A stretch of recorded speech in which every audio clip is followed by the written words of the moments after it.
నాశనము వినాశం. చూడండి ఎట్లా ఉందో, విశేషంగా నాశనం అయిపోయినాయి. అహం బ్రహ్మాస్మి మంత్రోయం కామాదీన్ నాశయేత్ క్షణాత్. కామాదీన్, కామాదీన్ అంటే కోరికలు. ఎందుకంటే వీడికి కోరిక అంటే దాని నుంచి ఏదో ఒక ఫలాన్ని కదా ఆశించేదాన్ని కోరిక ఉంది. వీడికి ఏమేమి ఉందో అదంతా వీడే ఇప్పుడు ఈ ఆనందం అనే దీంట్లో వీడున్నాడు. ఇంక వేరే దానిపైనే భావన పోవట్లేదు.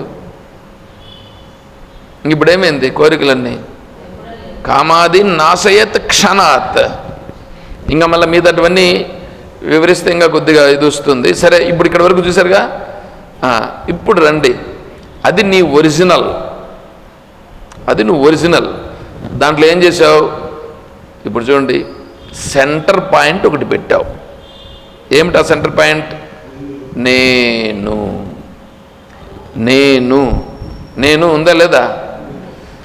ఏ నేనుంది? ఈ దేహాది సంఘాతముతో కలిగిన నేనుందా, లేకపోతే అహం బ్రహ్మాస్మి అనే నేనుందా? అహం బ్రహ్మాస్మిలో అహం ఉంది, అహం బ్రహ్మాస్మిలో అహం ఉంది. ఇక్కడ దేహాది సంఘాతంలో కూడా అహం ఉంది. నేను నిన్న చెప్పాను అనుకుంటా అది విషయం. నిన్న చెప్పాను కదా. నేను భగవద్గీత క్లాసులో చెప్పా, నైట్ క్లాసులో చెప్పా. అహం అనేటువంటిది అహం బ్రహ్మాస్మి, అందులో అహం ఉంది. అహం నేనుంది.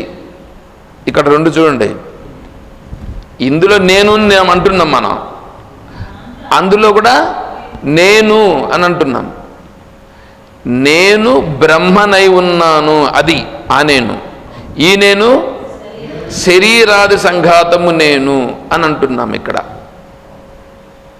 అర్థమవుతుందా? ఇప్పుడు ఈ శరీరాది సంఘాతమే సంసారము. అర్థమైందా? ఈ శరీరాది సంఘాతమే సంసారము. ఇది ఎప్పుడైతే కేంద్ర బిందువు అయిపోయిందో, ఈ కేంద్ర బిందువులో ఎన్నెన్ని ఉంటాయి? ఒకనికి చిన్నగా ఉంది, ఒకనికి ఎంత ఉంది, చిన్నదిగా ఉంది. కాబట్టి వాడు ఎట్లా ఉంటాడంటే, వాడు అంత ఇదిగా ఉంటాడు. సరే, దీనికంటే ఇప్పుడు ఇది ఎంత ఉంది? ఇది కొంచెం పెద్దగా ఉంది. దీనికంటే ఇది ఇంకొంచెం పెద్దది, దీనికంటే ఇది కొంచెం పెద్దది. ఏమండి? ఇప్పుడు దీని యొక్క వ్యాసము ఇది చిన్నది, ఇది కొంచెం పెద్దది, దానికంటే ఇంకోటి కొంచెం పెద్దది. ఇప్పుడు ప్రతి ఒక్కడికి ఫ్యామిలీస్ ఉంటాయి. వాడికి సంబంధించిన భావాలన్నీ పెట్టుకొని ఉంటాడు వాడు. నేను అని ఫ్యామిలీ విషయాలే కాదు, ఇంకా ఏంటేంటో పెట్టింటాడు. ఉందా లేదా? వాడి యొక్క సర్కిల్ ఒకనికి చిన్నదిగా ఉంటుంది, ఇంకొకరికి ఇంకొంచెం పెద్దగా ఉంటుంది, ఇంకొకరికి ఇంకొంచెం పెద్దగా ఉంటుంది. అవునా? ఇప్పుడు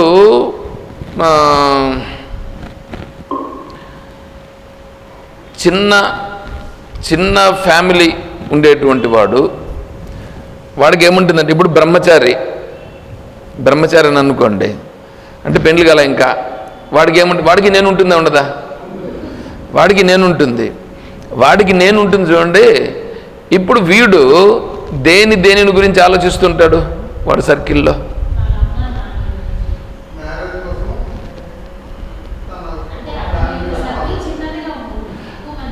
అతని సర్కిల్ చిన్నగా ఉంటుంది, ప్లస్ అతనికి ఉద్యోగం కూడా వచ్చింది అనుకో, లేదా వ్యాపారం చేస్తున్నాడు అనుకో. ఇప్పుడు అతను ఏం ఆలోచన చేస్తాడంటే, వ్యాపారం గురించి చేస్తూ ఉంటాడు, ఉద్యోగం చేస్తూ ఉంటాడు, ఇప్పుడు డబ్బులు వస్తుంటుంది, సంపాదిస్తుంటాడు. దాన్ని ఏం చేస్తాడు?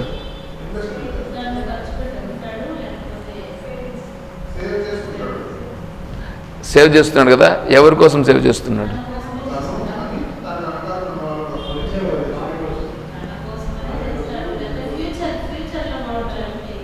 అంటే ఇప్పుడేమైంది? తన సర్కిల్లో ఇంకా పెళ్లి కాలేదు కదా, తల్లి తండ్రి అనేటువంటి దానికి పెద్ద ప్రిఫరెన్స్ కూడా ఉండదు.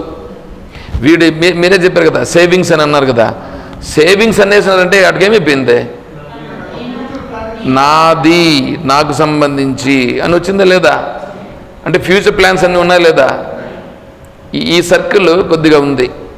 దీంట్లో తల్లి తండ్రిని గురించి చూడడము అనేటువంటిది కూడా అప్పుడే డివైడ్ అయిపోయిందా.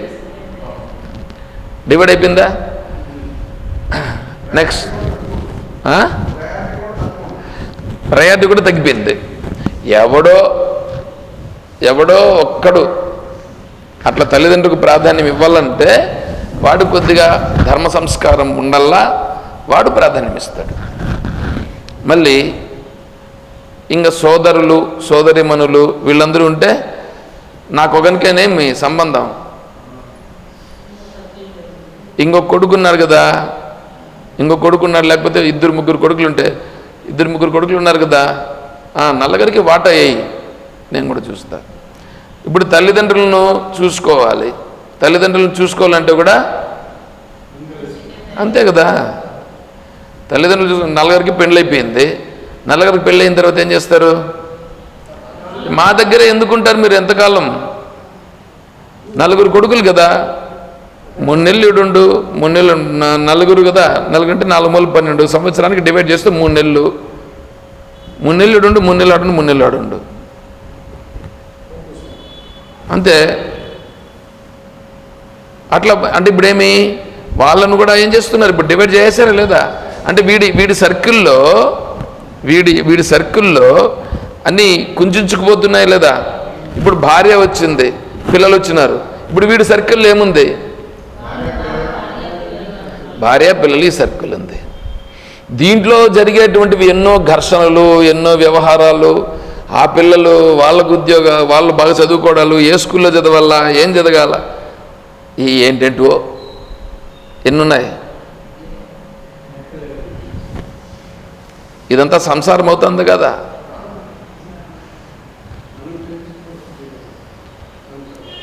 అవునప్పా, ఎందుకు చెప్తాండం ఇవంతా, తెలుసుకొని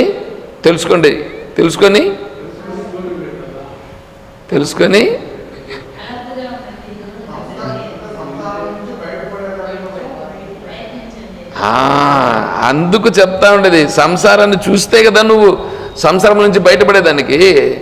నువ్వు సంసారాన్ని, ఇప్పుడు సంసారం అనేటువంటిది నీకు ఇష్టంగా ఉందా, లేకపోతే అది భారంగా ఉందా. భారం ఎత్తి నెత్తిని పెట్టుంటే కూడా కొడుకు కొడితే ఏమిరా వాడు అట్లా కొడతానంటే, నా కొడుకే కొట్టింది నీకేమి ఇప్పుడు అని వీడు కూడా ఉంటాడు. చూసినారా తిడితే వేరే వాళ్ళు వచ్చి వాడిని తిట్టేదానికి వచ్చినారు. ఇప్పుడు వాడు నన్ను తిట్టే నీకేమే, వాడు నా కొడుకే కదా, నాకు నన్ను తిట్టినాడు, ఏం పోయింది చెప్పు. ఇప్పుడు వాడికి తెలియదు పాపము, వాడికి తెలియదు. ఆశ్రమానికి పోతూ ఉంటే మనవడు వచ్చి అంటున్నాడు, వార్నింగ్ ఇస్తున్నాడు, నువ్వు ఎందుకు ఆశ్రమానికి పోతావు, నువ్వు ఆశ్రమాల్లో కార్యక్రమాలు ఎందుకు చేస్తావు, నువ్వు కావాలనుకుంటే పో, అడుండు, వచ్చాయి.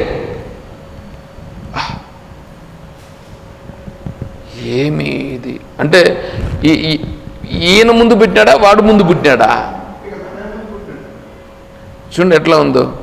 ఎందుకు వచ్చింది తెలిసిన ఈ సాంప్రదాయము, వాడు అనాలని కాదు, వాళ్ళ నాయన అని ఉంటాడు ఈ మాట,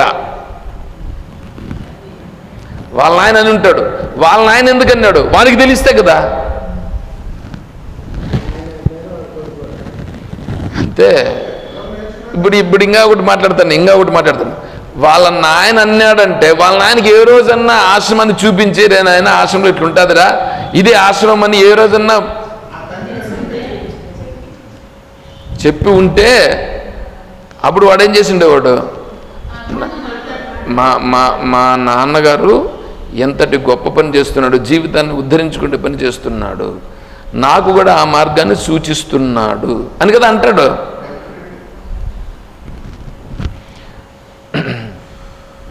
నాన్న నువ్వేమీ నాకు ఇవ్వకపోయినా పర్లేదు. అందరూ ఏం కోరుతాడు, నాకేమి ఇచ్చినావు నువ్వు, చెప్పు నాకు. ఏమి పెద్ద సంపాదించి పెట్టేసినావులే మాకే, ఏంటంటో వీళ్ళు మాట్లాడే మాటలు. ఇప్పుడు వీడికి ఈ సంస్కారంగా అలవడి ఉంటే వాడేమనేవాడు తెలుసా? ఇంకేం కావాలి నాయన మాకు, దీనికంటే ఇంక మించిన సంస్కారము మించింది ఏమైనా ఉందా? ఇటువంటి గొప్పతత్వాన్ని నాకు ఇచ్చినావు, పరమాత్మను పొందేటువంటి మార్గాన్ని మాకు చూపించినావు, దీనికంటే ఇంకేం కావాలి అని అంటాడు. తల్లిదండ్రులు సేవించుండేవాడు. అవును కదా. వాడు కొడుకు నన్ను అనలేదు, కొడుకు నన్ను బాగా మాట్లాడలేదు, కొడుకు నన్ను చేయలేదని అంటే ఎందుకు చూస్తాడు? దాన్ని చేసింది ఎవరు? వీడే చేశాడు. మళ్ళీ వీడే బాధపడుతూ కూర్చున్నాడు. ఇదంతా సంసారంలో భాగం. చూడండి, ఇంతవరకు కుంచుకొని పెట్టుకున్నాడు సర్కిల్.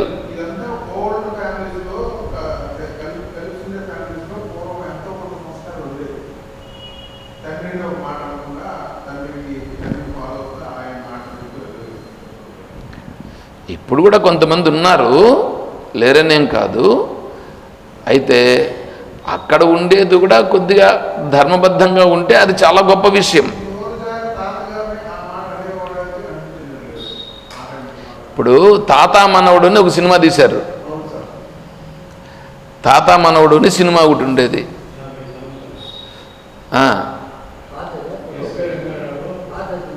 కొత్తది కూడా ఉందేమే? కొత్తది నాకు తెలియదు, పాతదే నాకు తెలుసు. తాత మనవడు అనేటువంటిది అది సినిమా.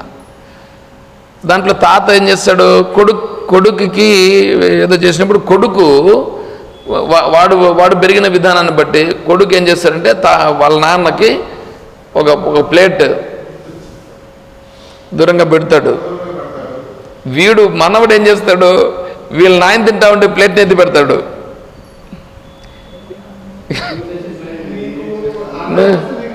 ఎందుకురా ఇట్లా ఎత్తి పెడుతున్నావు అంటే, నువ్వు తాతయ్యకు ఆ ప్లేట్లో కదా పెడుతున్నావు, ఇప్పుడు నేను కూడా నీకు మళ్ళీ ఆ ప్లేట్లో పెట్టాలి కదా.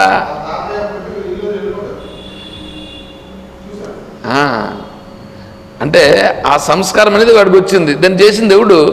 వీడే చేసి చేసుకున్నాడు. అట్లాగే ఇప్పుడు మనం కూడా చేసుకునేది మనం చేసుకున్నాం, ఇంకెవరినే చేసినామా?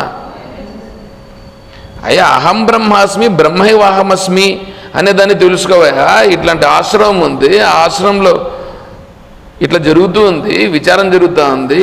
ఒక స్వామీజీని కూడా మేము కూడా ఏదో స్వామీజీ అడిగినారో లేదా మేము చేసినామో ఏదో వచ్చింది పెట్టినాము, స్వామీజీ ఉన్నారు, ఇటువంటి విషయాలు జరుగుతున్నాయి అని కదా మనం చెప్పుకోవాలా. కనీసం ఇంట్లో చెప్పుకుంటున్నామా? ఇంటిలో వాళ్ళకి ఈ విషయాలు అందిస్తున్నామా?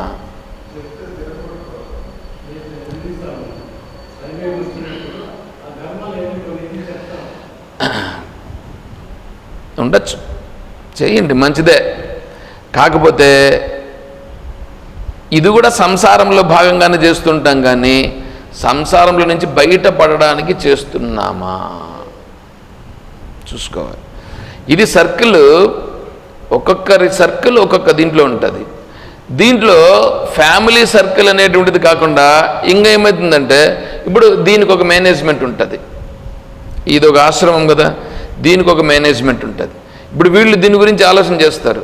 ఏం ఆలోచన చేస్తారు? ఈ ఆశ్రమానికి సంబంధించి మేనేజ్మెంట్ చేస్తారు.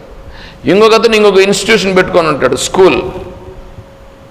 స్కూల్కి సంబంధించి మేనేజ్మెంట్, దాని గురించి ఆలోచన చేస్తాడు. ఇంకొకతను ఏదో కాలేజ్ పెడతాడు, కాలేజీకి సంబంధించి మేనేజ్మెంట్, దాని గురించి ఆలోచన చేస్తాడు. ఇంకొకతను ఇంజనీరింగ్ కాలేజ్ పెడతాడు. ఇప్పుడు చూడండి, వాళ్ళ సర్కిల్ పెరిగిపోతూ ఉంటుంది. వాడి యొక్క సర్కిల్ ఏమవుతుంది? పెరుగుతూ ఉంది. ఈ నేను అనేటువంటిది చూడండి ఎంత విశాలమైపోతూ ఉన్నదో, విశాలమైపోతూ ఉంటుంది.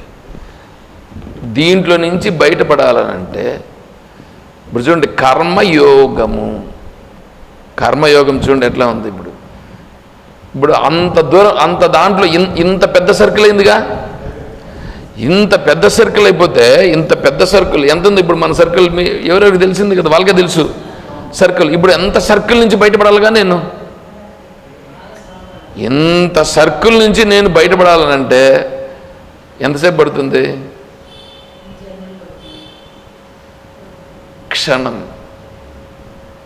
క్షణం అండి. ఏమిటి క్షణం? అహం బ్రహ్మాస్మి బ్రహ్మైవాహమస్మి, జస్ట్ అయిపోయింది. అలా ఉండిపోవడమే, అలా ఉండిపోవడమే. ఏమి జరుగుతుందో అంటే సంసారం. ఏమి జరుగుతుందనంటే నీకు అహం బ్రహ్మాస్మి తెలియలేదు. అర్థమైందా? దీన్ని చాలా వివరించాలి, నేను చాలా వివరించాలి. సంసారం అంటే ఏంటో అనేటువంటిది కొద్దిగా మాత్రమే ఒకసారి చేశాను అన్నమాట. అందులో ఆశ్రమాలను మెయింటైన్ చేయడం అంటే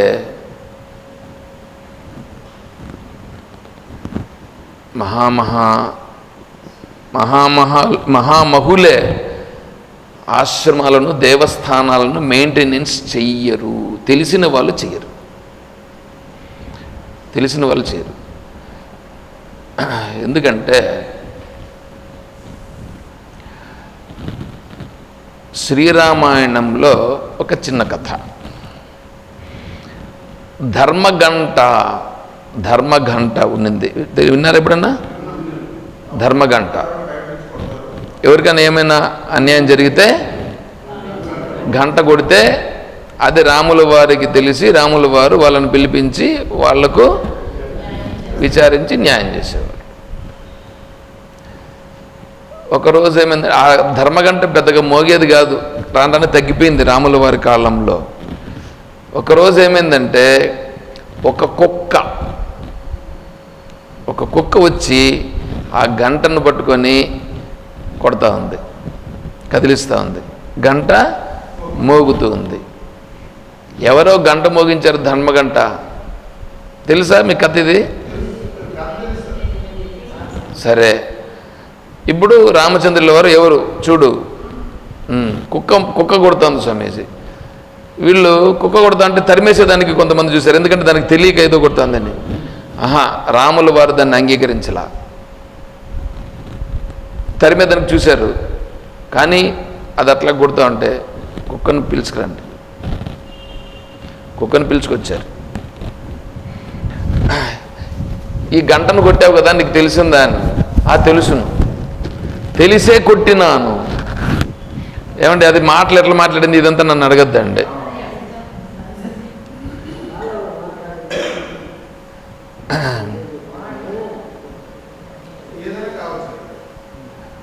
పరా వృక్షేషు సంజాత పశ్యంతం భూజలేషు చ మధ్యమా పశువక్త్రేషు మనుష్యేషు చ వైఖరి.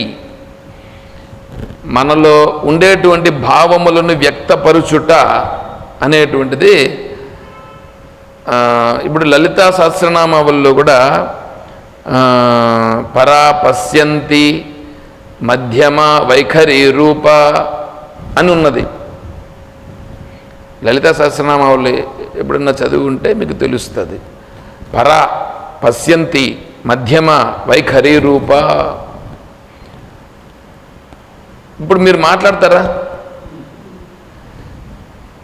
మీరు మాట్లాడతారు, ఒక్కోసారి మాట్లాడకుండానే సైకిల్తో చెప్తారు, ఎందుకు ఒకటి చేస్తారుగా. ఎందుకు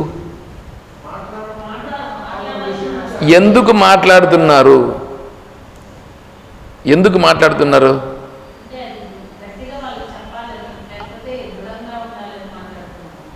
గట్టిగా చెప్పాలనే దానికంటే మీ భావమును వ్యక్తపరిచి మీరు ఏదనుకుంటున్నారో అది ఆ వ్యక్తి గ్రహించేదాని కొరకు మీరు చేస్తున్నటువంటి ఒక ప్రక్రియ. దాన్ని వైఖరి, మనుషుల్లో ఉంది కదా, దానిని వైఖరి అని అంటారు. అది శబ్దం రూపంగా నువ్వు వ్యక్తపరుస్తావు, లేదా సైకిల్ రూపంగా చేస్తావు, లేదా ఏదో రాసో ఏదో ఒకటి చేస్తావు. ఇది వైఖరి, మనుషుల్లో ఉండేది వైఖరి.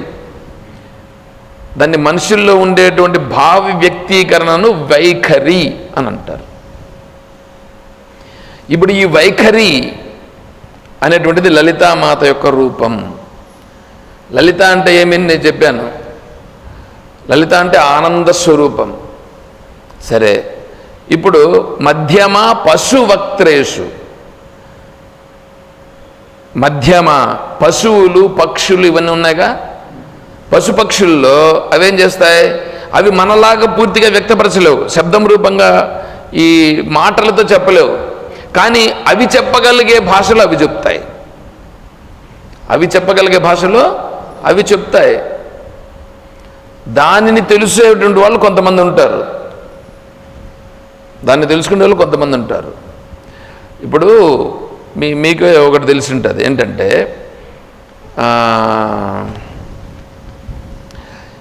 ఇక్కడ రాజుల కాలంలో పోస్ట్ పంపించాలంటే ఎట్లా పంపించేవాళ్ళు, పావురాల ద్వారా. ఏమంటే ఈ పావురాన్ని కడితే ఈ పావురం ఎక్కడికి పోవాలో దానికి తెలుస్తుందా? ట్రైనప్ ఇవ్వడము దాన్ని ఏదో ఉంది కదా, అంటే దాన్ని ఎలా చేశారుగా, అంటే ఆ భావమును వాళ్ళు చదివారు, ఆ భావాన్ని వీడు చదివాడు, వీడి భావాన్ని ఆ పావురం కూడా అర్థం చేసుకునింది, అక్కడ అయిందిగా. అంటే అంటే పక్షులతో కూడా ఎలా చేస్తున్నా తెలిసిందిగా. ఇప్పుడు ఏనుగులను మచ్చిక చేసుకొని ఏనుగు చెప్పినట్లు వింటుందా ఎందా? ఇప్పుడు ఈ భావన భాష వాడికి తెలుసా? మనం చెప్తే వింటుందా? వాడు మావిటి వాడు చెప్తే వింటుందా? ఏనుగు మావిటి వాడు చెప్తే వింటుంది.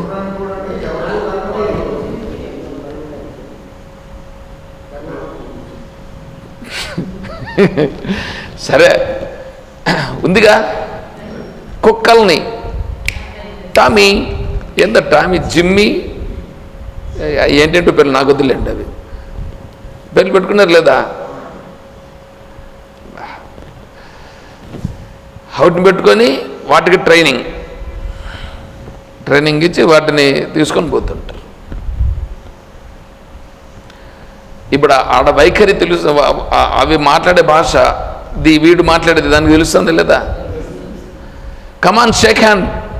అబ్బా, కొడుకులు కూతుర్లు పిల్లల దగ్గర ఉండదు, కానీ దాని దగ్గర షేక్ హ్యాండ్ తీసుకుంటే ఈయనకి అది ఎక్కడ కూడా పెట్టింటుంది కాలు, దాన్ని బట్టి వీడికి చేతికి ఇస్తే వెధవలు అనల్లా ఏమనల్లా. అంటే ఇప్పుడు శునిచైవస్వ పాకైచ పండిత సమదర్శన అని అన్నారు. కుక్కతో కూడా సమదర్శనం అని అన్నారు. కుక్కను వండుకుని తినేవాని యందు కూడా సమదర్శనం, 5వ అధ్యాయం.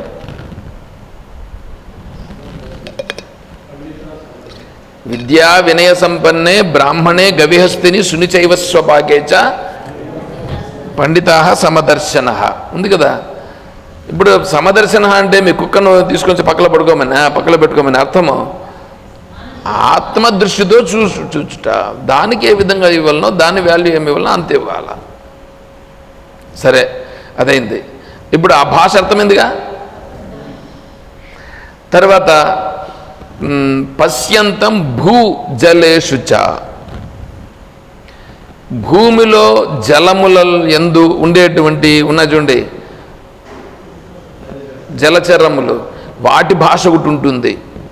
ఆ భాషను తెలిసిన వాళ్ళు కూడా ఉంటారు. తర్వాత వృక్షములు కూడా మాట్లాడతాయి. వర్షం ఎప్పుడు వస్తుందో అది కదలికను బట్టి చెప్తారు. తెలుసా మీకు? వృక్షం ఎట్లా కదులుతూ ఉందో దాన్ని చూసి వీళ్ళు వర్షం వస్తుందని చెప్తారు, ముందుగానే ఎక్స్పెక్టేషన్ చేసి చెప్తారు. వాళ్ళు గుర్తిస్తారు దాన్ని. అంటే ఆ భాష వీళ్ళకి అర్థమవుతుందిగా. అదేవిధంగా చెట్టు దగ్గరకు నువ్వు పోతే చెట్టుకు నీకు ఉండే అనుబంధం కూడా తెలుస్తుంది అక్కడ. నెక్స్ట్ దీని మీద కూడా ఒక పరిశోధన జరిగింది. గొడ్డలు ఎత్తుకొని పోయినప్పుడు దాన్ని దానికి పోయినాడు, అప్పుడు ఆ చెట్టు కుంచుకుని పోతుందట. దాన్ని స్కాన్ చేసి దాంట్లో కూడా చూశారు. అంటే ఇప్పుడు అక్కడంతా దాని స్థితిని అది వ్యక్తపరుస్తుందా లేదా? అట్లాగే ఇక్కడ కూడా కుక్క కూడా తన భాషను వ్యక్తపరచగా అక్కడ ఉన్నటువంటి వాళ్ళు రామచంద్రుల వారి దగ్గర దాన్ని తెలియజెప్పారు. ఏంటి నీ ప్రాబ్లం? చూడండి, నా తలను పగలగొట్టినాడు రాయితో. ఎవడు ఇంతటి రక్తం కారుతోంది? ఎవడు చేసింది పని?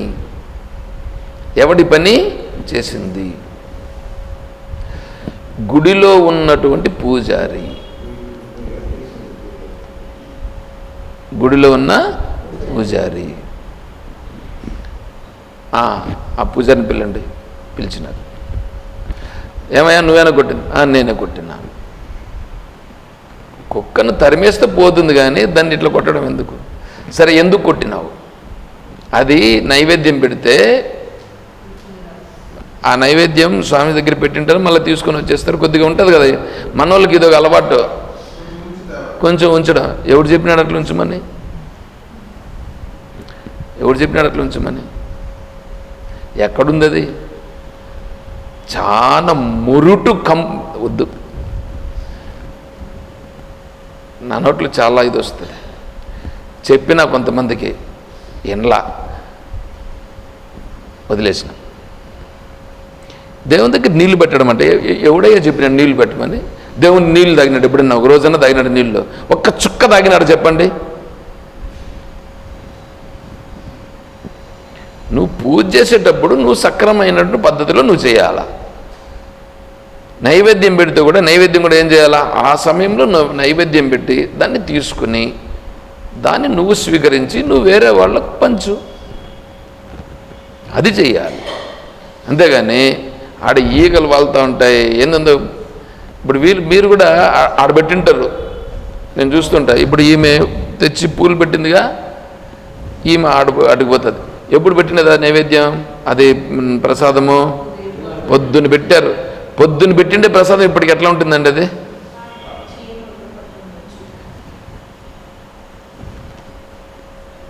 వాళ్ళు ఎత్తుకొని పోయి తింటారు దాన్ని. చూడండి ఎట్లా ఉంటుందో. ఏదన్నా ఉంటే దానికి ఒక, ఇప్పుడు వినాయక స్వామికి ఇది పెడతారు. వినాయక స్వామి చదివేటప్పుడు లడ్డు వేలం ఎన్ని రోజులు ఉంటుంది అది? ఇంతకుముందు హైదరాబాద్ వినాయకునికి పెట్టినటువంటి లడ్డు ఉంది చూడండి, దాన్ని టెస్ట్ చేసినారు. టెస్ట్ చేస్తే దాన్ని తింటే అది పాయిజన్ అయింది, కెమికల్స్. వాడైతే పాడి తీసుకున్నాడు కానీ ఆ లడ్డుని, దాన్ని తినేదానికి పనికి రాదు అని డిసైడ్ చేశారు. ఎందుకంటే వాళ్ళు దాన్ని తింటే ఏమవుతుంది? ఇబ్బంది, ఫుడ్ పాయిజన్ అయిపోతుంది, వాళ్ళు ప్రాబ్లం అవుతారు. అందులో హాస్పిటల్లో పోయి చేస్తే ఎట్లా ఉంటుంది చెప్పండి? కొంచెమన్నా ఉండాల్సిన పట్ల దాన్ని అందుకే టెస్ట్ చేసి దాన్ని మళ్ళా తీసేశారు. అప్పుడు ఆ సంవత్సరం అప్పుడు మీరు కూడా వినుంటారు. ఒక 4-5 సంవత్సరాల పూర్వం అది జరిగిండేది, ఇప్పుడు కాదు. తెలుసా మీకు? తెలుసా అది పాయిజన్ అయిందని? ఎందుకంటే తీసుకొని వచ్చి పెట్టేస్తారు లడ్డుని. అది అట్లాగే ఉంటే దానిపైన ఎన్నో రసాయనిక చర్యలు జరుగుతాయి కదా వాతావరణంలో నుంచి. దాని గురించి చూడాలి కదా. సరే అవంతా ఇంక ఉన్నాయి, వారగా పెట్టండి. ఇప్పుడు దీన్నంతా ఆలోచన చేయాల్సి వస్తుందండి. ఒక మేనేజ్మెంట్ అనేది ఉంటే ఎట్లా ఉండాలో తెలిసిన, ఆ మేనేజ్మెంట్ అనేటువంటిది సక్రమంగా చేస్తే దానికి సంబంధించి దానికి వేరే వేరే స్థాయిలన్నీ ఉంటాయి. సరే ఇప్పుడేంటి? ఇతను ఇలా కొట్టాడు. ఎందుకు కొట్టావు? ఇది వచ్చి దేవుని దగ్గర పెట్టినటువంటి దీన్ని కొట్టింది. సరేనయ్యా, నువ్వు కొంచెం నైవేద్యం దానికి పెట్టేయచ్చు కదా బయట, అది ఇంత దూరం వచ్చినది కాదు కదా, నేను వీళ్ళకి పంచుతూ ఉన్నాను, దానికి ఆడ పెట్టమంటాను నన్ను అని అడిగాడు వాడు. ఎవరు? ఈ పూజారి. సరే ఇప్పుడు కుక్క కళ్ళ తిరిగి, సరే వీడిని సరే తరిమిండల్లా, సరే తరమకుండా దాన్ని ఏం చేశాడు? రాయితో కొట్టి రక్తం వచ్చేటట్లుగా బాధించాడు. సరే నువ్వు బయట ఏదో ఇచ్చింటే సరిపోయిండేది, నీకు పెట్టిండాల్సింది. నువ్వు ఇక్కడికి రావడం చేసినావు, సరే చేసినావు, అయినా నువ్వు కూడా దేవుని దీనికోసం వచ్చినావు అంటే ఆడ ఉండేది కాబట్టి కనిపించింది కాబట్టి నేను పోయినాను. నువ్వు వాటికి పోవచ్చునా? నాకేం తెలుసు, నేను కుక్కను కదా. కుక్కకి ఏం కావాలా? దానికి ఏదో పొట్ట దీనికోసమని నేను కూడా వచ్చిన. సరే దాన్ని వారగా పెడతాం. కానీ ఇప్పుడు కొట్టడం అనేటువంటిది తప్పు అనే దానికి శిక్ష ఏమయ్యాలా? అది ఎవరికి శిక్ష వేయాల్సింది? పూజారికి